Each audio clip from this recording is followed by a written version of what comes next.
The Sprout, it's an online magazine written by young people for young people in Cardiff.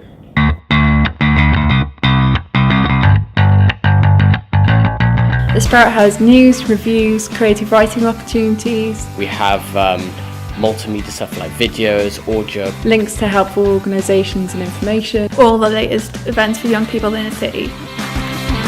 While ProMo-Cymru runs and manages The Sprout, 99% of the content comes from young people. Most of those young people are involved with the Sprout Editorial Group.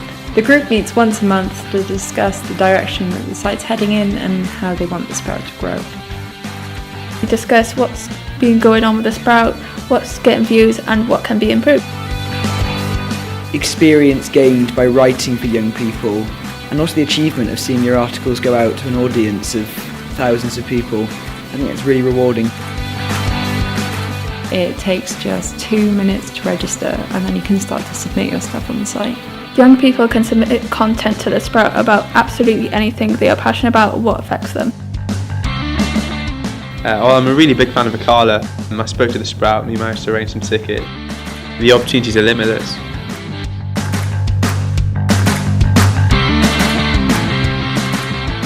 The Sprout in 3 words, I'd say free, creative and yours. Fun, inclusive and rewarding. Motivating, fun and fresh.